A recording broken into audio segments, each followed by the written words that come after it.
నమస్తే. Welcome to our channel. ప్రస్తుతం మనతో సీనియర్ జర్నలిస్ట్ దాము బాలాజీ గారు ఉన్నారు. వారితో మాట్లాడదాం. సార్ నమస్తే సార్. నమస్తే. నిన్న పోడూరి శ్రీనివాస్ అనే ఒక వ్యక్తి ప్రెస్ మీట్ పెట్టి అందులో ఆయన మాట్లాడిన విషయం ఏంటంటే, రేవంత్ రెడ్డి ప్రభుత్వాన్ని కూల్చేయడానికి అల్లు అర్జున్ ప్లాన్ చేస్తున్నాడు అని సార్. అంటే అది ఆయన ఎలా చెప్పారంటే, 'పుష్ప' మూవీని తీసుకొచ్చి అందులో జరిగిన ఒక ఇన్సిడెంట్. అందులో సీఎంని తను మార్చేశాడు. వాళ్ళ వైఫ్ ఫోటో అడుగుతుంది. ఫోటో సీఎం ఇవ్వడు. ఇవ్వలేనందుకు ఇతను 500 కోట్లు ఖర్చు పెట్టి సీఎంని మార్చేశాడు. సినిమాలోనే అలా చేసిన వాడు రియల్ లైఫ్‌లో నిజంగానే ఇంత బాధ పెడుతున్న సీఎం రేవంత్ రెడ్డిని ఎందుకు ఉంచుతాడు? మార్చేస్తాడు. ఆ ప్రభుత్వాన్నే కూల్చేయడానికి ఇదంతా ప్లాన్ అనేది ఆయన మాట్లాడారు సార్. అసలు ఇది ఎంతవరకు మనం తీసుకోవచ్చంటారు? సినిమా ఎప్పుడు సినిమా అనేదేందంటే అది ఫిక్షన్. హ్మ్. ఫిక్షన్‌లో మనం ఏమన్నా జేయొచ్చు. కానీ రియల్ లైఫ్‌లో అలా ఉండదు. రియల్ లైఫ్‌లో చాలా విషయాలు పనిచేస్తుంటాయి. మన సినిమా అనేది మన చేతిలో పని. రైటర్ ఏం రాసుకుంటే అవును సార్. రాస్తే హ్మ్. డైరెక్టర్ అది తీసుకుంటాడు. యాక్టరు దాని ప్రకారం యాక్ట్ చేస్తాడు. సో, దాంట్లో ఇప్పుడు చాలా సార్లు సినిమాల్లో చాలా విచిత్రమైన పనులంతా హీరోలు జేస్తుంటారు. హ్మ్. సో, వందల మందిని నరికేస్తుంటారు మామూలుగా. మన తెలుగు సినిమాల్లో ఈ మధ్య ఏ పోస్టర్ చూసినా ఒక విచిత్రమైన ఆయుధం పట్టుకొని హీరో నిలబడ్డమే ఫస్ట్ లుక్ పోస్టర్ అనమాట. హ్మ్. అంటే వయలెన్స్ చేయడమే ఆయన గొప్పతనంలాగా హీరోలని ప్రొజెక్ట్ చేస్తారు. రియల్ లైఫ్‌లో అలాగా 10 మందిని చంపేసి ఆహ్, మళ్ళీ ఇంటికెళ్ళి లేకపోతే ప్రియురాలతో రొమాన్స్ పాట హ్మ్. ఇవన్నీ ఉంటాయి గదా! సినిమాలో. కానీ రియల్ లైఫ్‌లో అలా ఉంటదా? హ్మ్. రియల్ లైఫ్‌లో హత్య చేస్తే హ్మ్. అతన్ని అరెస్ట్ చేస్తారు. కోర్టుకెళ్తాది. అతనికి మాక్సిమం శిక్ష పడే అవకాశాలు ఉన్నాయి. కాబట్టి సినిమాలో చూపిచ్చే విధంగా జరగదు. కాకపోతే నిన్న ఏందంటే ఇది ఒక ఇంట్రెస్టింగ్ యాస్పెక్ట్ అని చెప్పుకోవచ్చు. హ్మ్. ఎందుకంటే 'పుష్ప 2లో' ఒక ఎపిసోడ్ ఉంది. అదే మెయిన్ హైలైట్ అసలు. సినిమాకి. హ్మ్. సినిమాకి ఒక రకమైన లీడింగ్ పాయింట్ అది. హ్మ్. అదేందంటే ఇతను సీఎంని కలవడానికెళ్తుంటాడు. భార్య సీఎంని వెళ్తున్నావు కదా! నువ్వు ఫోటో తీసుకురా. నేనిక్కడ హాల్‌లో పెడతానని చెప్తుంది. సో, భార్య కోరికని ఇతను మన్నిస్తుంటాడనమాట. ఏదైనా భార్య మాట హ్మ్. వినాలనేది ఇతని కాన్సెప్ట్. సో, ఎంపీతో కూడా ఇతను వెళ్ళినప్పుడు వీడి స్మగ్లర్‌కి నేను ఫోటో ఇస్తే నాకు ఇబ్బందని సీఎం ఇవ్వడు. హ్మ్. దాంతో ఇతను ఆ సీఎంని మార్చేయాలని చెప్పి 500 ఎంత ఖర్చవుతుందంటే ఒక 500,00,00,000 ఉంటే మార్చేయొచ్చు అని చెప్తాడు ఆ ప హ్మ్. ఎంపీ. సరే 200,00,00,000, 300,00,00,000 అయితే చాలంటే నేను 500,00,00,000 ఇస్తానని 500,00,00,000 ఇచ్చి మార్చేస్తాడు. హుహు. మార్చేసి హ్మ్. ఎంపీని సీఎంని చేస్తాడు. అవును అది సార్. బేసిక్ కథ. అవును. హ్మ్. అయితే అది కూడా దాంట్లో కూడా కాంగ్రెస్ పార్టీ అన్నట్టుగానే చూపిచ్చారు.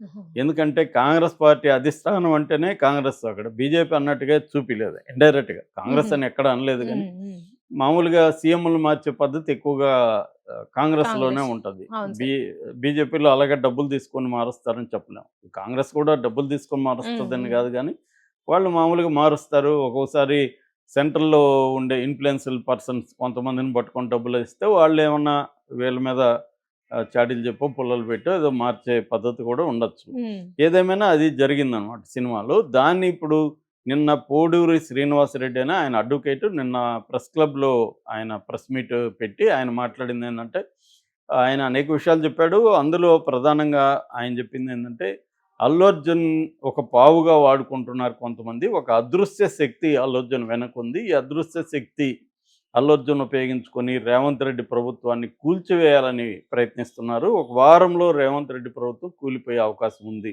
అనేది హుహు. ఆయన హ్మ్. చెప్పాడు. సరే మామూలుగా ఎప్పుడైనా ఒక ఇష్యూ వైరల్ అయినప్పుడు దాన్ని ఉపయోగించుకొని చాలామంది పాపులర్ అవును అవ్వాలని సార్. రకరకాలుగా ట్రై చేస్తుంటారు. హ్మ్. ఆ ఇష్యూలో వీళ్ళు గూడా ఎంటర్ అవ్వడం. మొన్న గూడా ఒకాయన సస్పెండ్ అయిన అవును ఏసీపీ. సార్. ఆయనకి హ్మ్. సంబంధమే లేదు ఈ కేసుతో. ఆయనొచ్చి ఆయనొచ్చి ఏదేదో హ్మ్. రెచ్చిపోయి మాట్లాడాడు. మళ్ళీ ఏమయ్యాడో కూడా తెలీదు. సో, అలాగా ఏందంటే ఒక సినిమా పాపులర్ అయ్యేసరికి దాంట్లో రకరకాల ఇప్పుడు ఇక్కడ గూడా కాంగ్రెస్‌కి సంబంధించిన ఎమ్మెల్సీలు, ఎమ్మెల్యేలు రకరకాల స్టేట్మెంట్లు ఇచ్చేసి వైరల్ జేసుకొని వివాదంగా మాట్లాడేసి పాపులర్ అవ్వాలనేది వాళ్ళ బేసిక్ హ్మ్. ఇదనమాట. సో, అలాగే ఈయనేమన్నా మాట్లాడాడా? ఈయన దగ్గర ఆధారాలేంటి?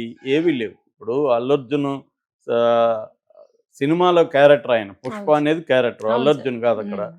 'అల్లు అర్జున్' సీఎంని మార్చే స్థాయి ఆయనకేముంది? హ్మ్. ఎందుకు మారుస్తారు? 'అల్లు అర్జున్' ఎలా మారుస్తాడు? ఆయన మాట ఎవడింటాడు? సో, సీఎంలు అంత ఈజీ గాదు.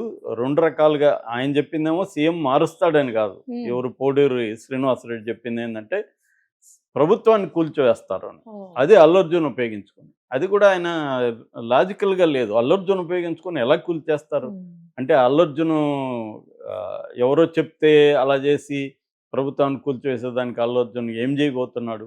ఉమ్. సో, ఇప్పుడు ఒకటి ఈయన్ని మార్చాలంటే కాంగ్రెస్ అధిష్టానం మార్చాల. ఉమ్. అది ఎట్టి పరిస్థితిలో మార్చే పరిస్థితి కనబడలేదు. అల్లు అర్జున్ విషయం బట్టి వాళ్ళేం మార్చరు. ఉమ్. వాళ్ళకేందంటే వాళ్ళకి దేశంలో తన కాంగ్రెస్ పార్టీ పరిస్థితి ఏంటి? వాళ్ళకుండేదే 3 రాష్ట్రాల్లో ఉంది.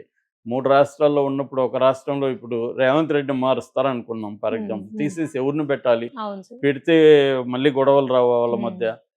ఇవన్నీ చూసుకొని రేవంత్ రెడ్డి కూడా రేపు రెబెల్‌గా మారి బీజేపీతో ఉమ్. కుమ్మక్కై షిండేలాగా రేపు చేయడానికి గ్యారంటీ ఉంది. అవును సార్. ఎందుకంటే తనని బాగున్నాను నేను, ఉమ్. ఉమ్. నేనేదో కొన్ని పనులు ఇక్కడ స్టేట్ కాంగ్రెస్ పార్టీ ప్రయోజనాలను దృష్టిలో పెట్టుకొని నేను కొన్ని పనులు చేస్తున్నాను. మీరు నన్ను మారిస్తే నేనెందుకు గమ్మునుండాలని అతను రెబెల్ అయ్యి కొంతమందిని తీసుకొని బీజేపీతో కుమ్మక్కయ్యి ఆల్రెడీ అతనికి ఎంఐఎం మద్దతు ఉంది.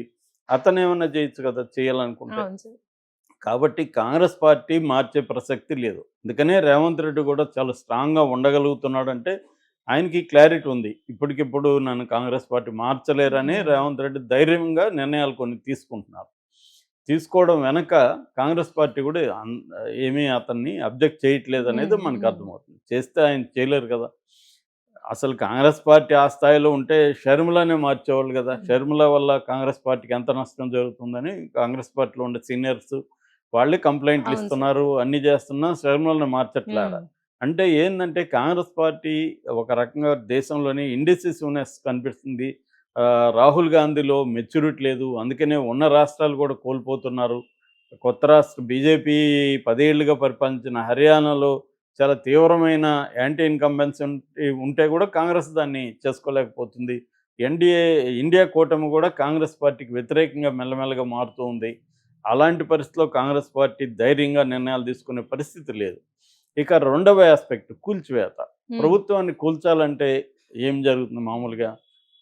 మ్యాజిక్ ఫిగర్ కంటే కూడా రేవంత్ రెడ్డికి 5 మంది సభ్యులు ఎక్స్‌ట్రా ఉన్నారు. ఉమ్. నలుగురు కాంగ్రెసోళ్ళు, ఒకరు సిపిఐ. ఉమ్. ఈ నలుగురు 5 మంది ఉన్నారు కాబట్టి ఒక 7, 8 మంది జంప్ అయితే కాంగ్రెస్ పార్టీ అప్పుడు కూడా ఎంఐఎం సపోర్ట్ చేయకపోతే ఉమ్. అన్ కాంగ్రెస్ పార్టీ అంటే ఈ ప్రభుత్వం కూలిపోతుంది. ఉమ్.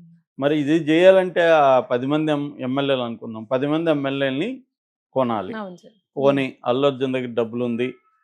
తలా 100 కోట్లో, 200 కోట్లు ఇచ్చాడు. ఎందుకంటే ఆయన ఒక సినిమాకి 300 కోట్లు తీసుకున్నాడు. ఉమ్. సో, ఇంకొక ఈ ప్రభుత్వాన్ని కూల్చేద్దామని సినిమాలలాగా ఇక్కడ కూడా ఒక 600 కోట్లు ఖర్చు పెడతాం.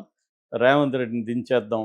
నన్ను ఉమ్. జైలుకి పంపిస్తాడా అనేది ఈగోతో అనుకున్నాడు అనుకుందాం. పుష్పలాగా. అవును సార్. ఉమ్. అనుకుంటే ఇవి ఎమ్మెల్యేలు డబ్బులు తీసుకొని వెళ్తే వాళ్ళకేంటి లాభం? ఆ అవును సార్. డబ్బులు తప్ప వాళ్ళకేం లాభం ఉమ్. ఉండదు. అయినా కూడా వేరే పార్టీని ప్రభుత్వం ఏర్పాటు చేసే పరిస్థితి లేదు. ఎందుకంటే బీఆర్ఎస్‌కి 39 ఉంది. కావాల్సింది 61.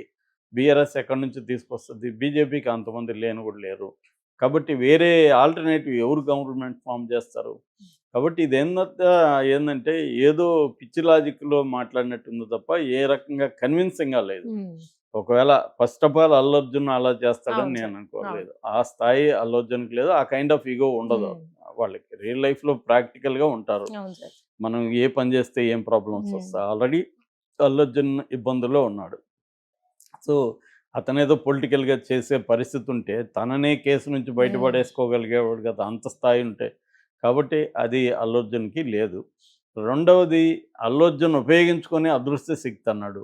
ఇదంతా ఏందంటే ఏదో ఒకటి వదలడం, ఉమ్. చీకట్లో బాణం ఉమ్. వేయడం. అదృశ్య శక్తి అంటే ఎవరు?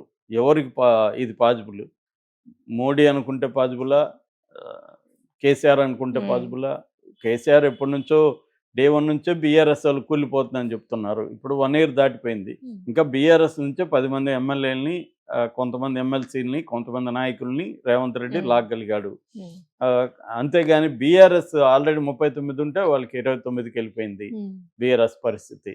సో, బీఆర్ఎస్ ఇప్పుడు కూల్చే పరిస్థితి లేదు. కూల్చాలంటే బోలెడు మంది ఎమ్మెల్యేలని లాక్కోగలగాలి. అంత పరిస్థితి, అంత అసంతృప్తి రేవంత్ రెడ్డి మీద కాంగ్రెస్ పార్టీలో ఎందుకుంది? రేవంత్ రెడ్డి ఉమ్. చాలామంది సీఎంల కంటే రేవంత్ రెడ్డి బెటర్‌గానే ఇక్కడ ఉన్నాడు. అవును సార్. ఆయన పొజిషన్ స్ట్రాంగ్‌గా ఉంది. రెండోది ఎవరిని అగౌరవపరచట్లేదు కాంగ్రెస్‌లో. మిగతా స్ట్రాంగ్గా ఉన్న కొంతమందిని ఆయన ఇన్వాల్వ్ చేసుకుంటున్నాడు, వాళ్ళకి కావాల్సింది చూసుకుంటున్నాడు, అవన్నీ చేసుకుంటూనే తను స్ట్రాంగ్గా ఉంటున్నాడు, స్టబర్న్గా ఉంటున్నాడు తప్ప విత్ ఇన్ ద కాంగ్రెస్ పార్టీలో అతని మీద ఎటువంటి వ్యతిరేకత ఈ మధ్యకాలంలో బయటికి రాలేదు.